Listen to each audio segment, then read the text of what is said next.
The M113 arrived in Vietnam as an armored personnel carrier. But Vietnam did not let machines remain what they were meant to be. The jungle changed them. The roads changed them. The enemy changed them. And the soldiers who rode them changed them most of all. By the time American armored cavalry units began using the M113 in larger numbers, the vehicle had already proven something important in South Vietnamese service. It could do far more than carry men from one place to another.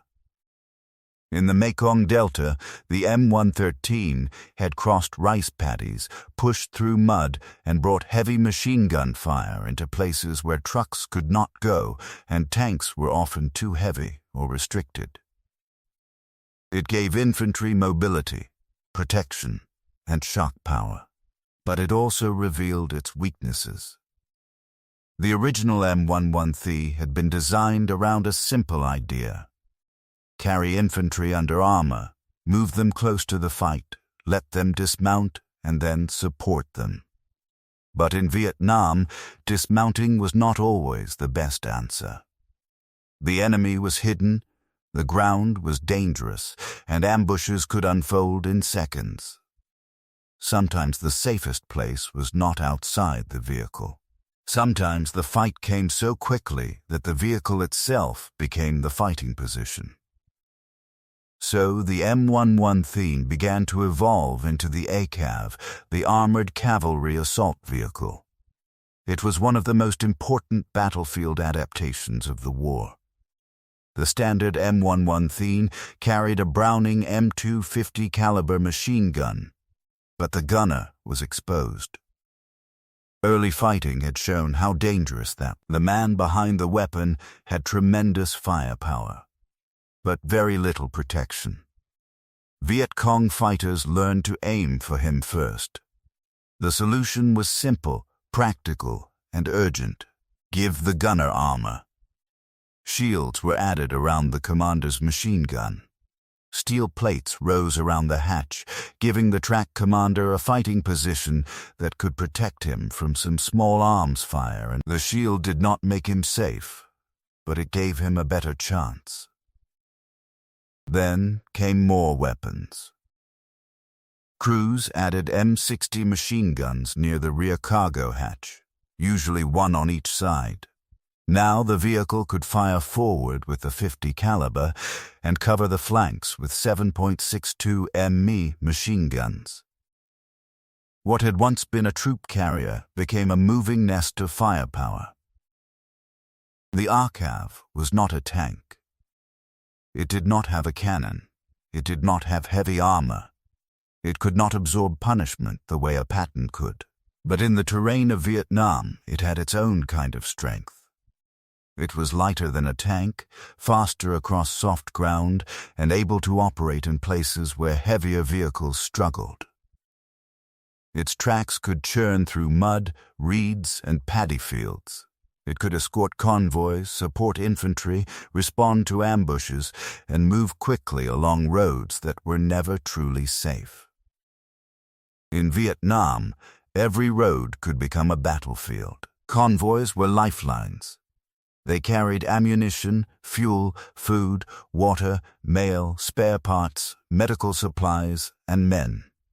Without them, fire bases could not function. Units could not operate. Helicopters could not fly without fuel. Artillery could not fire without shells.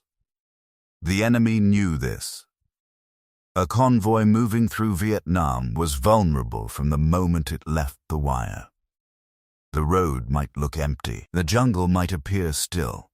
Farmers might be working nearby. Children might be walking in the distance.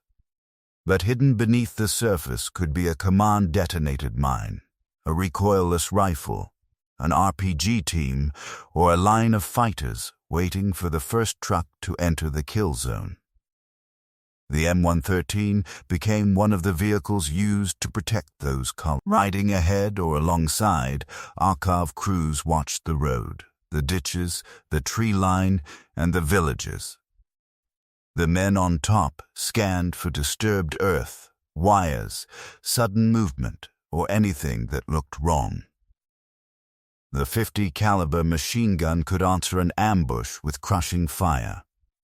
The M60s could sweep the flanks.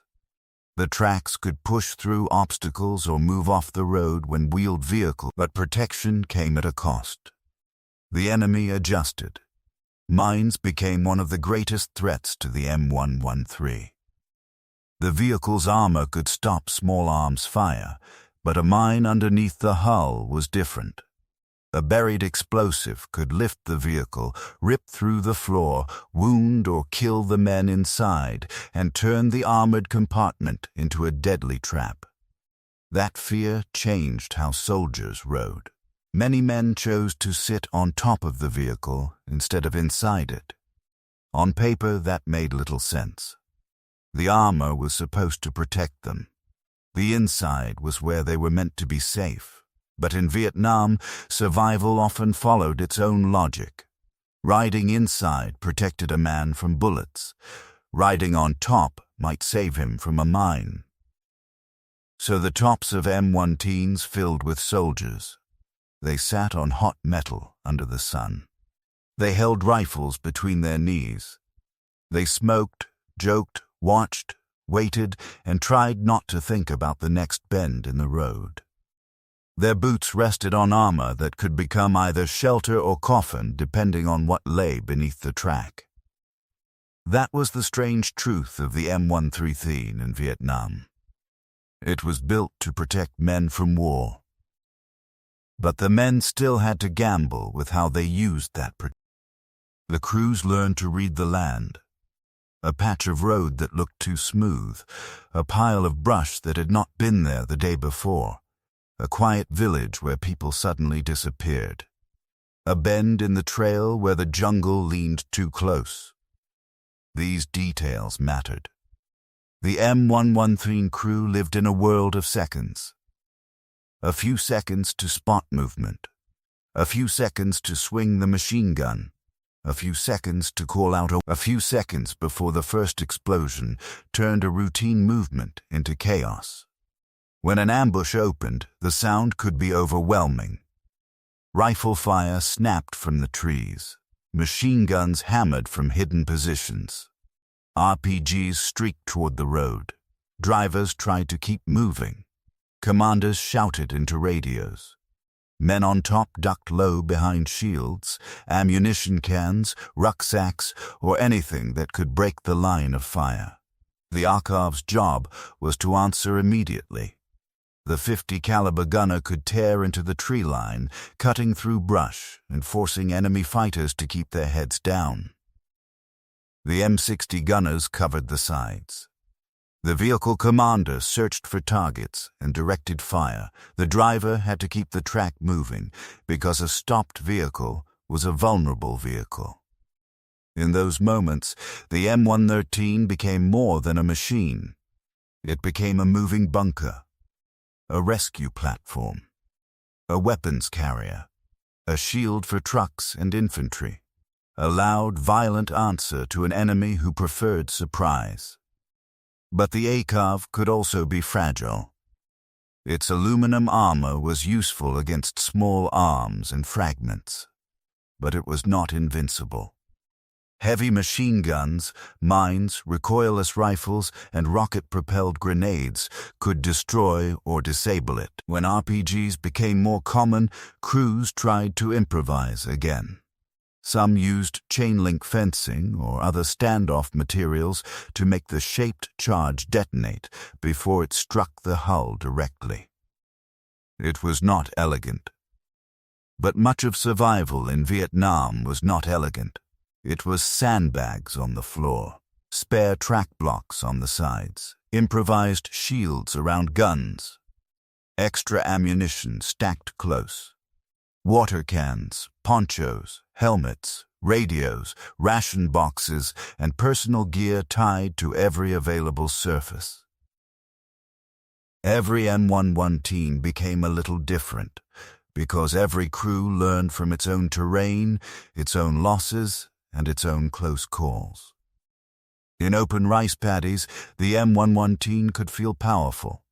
It could move where foot soldiers struggled, pushing through water and mud with a mechanical confidence that gave the men a sense of strength. In thick jungle or rubber plantations, that confidence changed. Visibility. The enemy could hide close. A machine designed for mobility could suddenly feel boxed in by trees. In the rubber plantations, the rows of trees could create strange, deadly corridors. Fire could come from the left, then the right. Shadows looked like movement. The vehicle's engine echoed between the trunks. The men on top had to watch every direction at once, knowing the enemy might be close enough to see their faces. The M113's strength was mobility, but Vietnam often turned movement into tension. Every mile had to be earned. Search and destroy missions placed the vehicle in another role.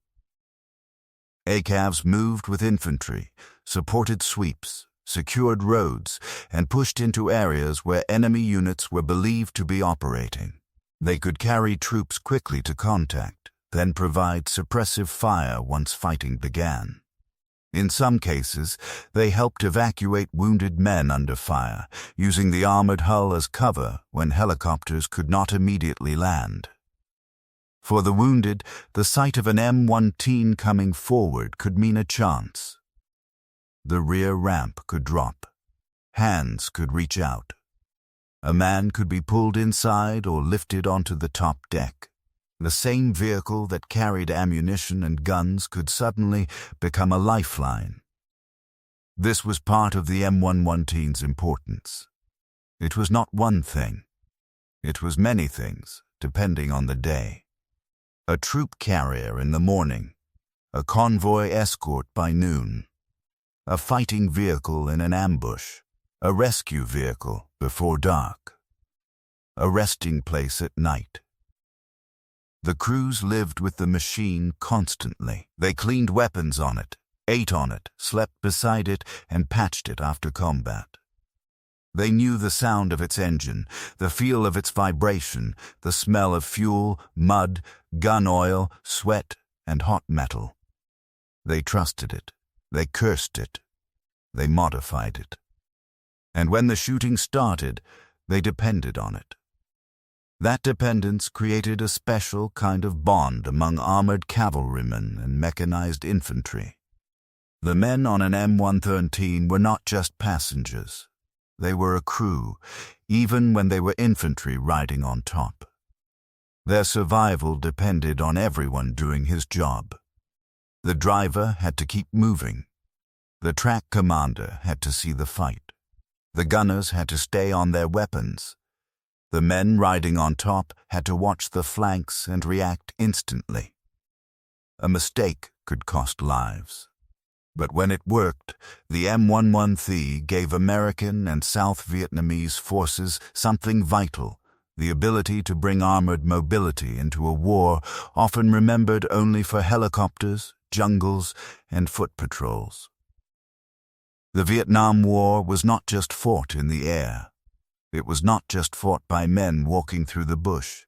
It was also fought by tracks grinding through mud, by armored columns on red dirt roads, and by crews who carried the fight into places where the enemy thought the terrain itself would stop them. The M113 did not solve the war. No vehicle could. But it changed the way many battles were fought. It gave soldiers speed where there was mud, firepower where there was ambush, and some protection in a war that offered very little. It was imperfect. It was vulnerable. It was loud, hot, cramped, and dangerous. But it kept moving. And in Vietnam, that mattered. Because sometimes survival was not about holding ground. Sometimes it was about getting through the next stretch of road, reaching the next village, crossing the next paddy, or bringing wounded men back before the jungle closed in. That was the combat life of the M113. Not glamorous, not clean, not invincible, but always present. The workhorse of the jungle,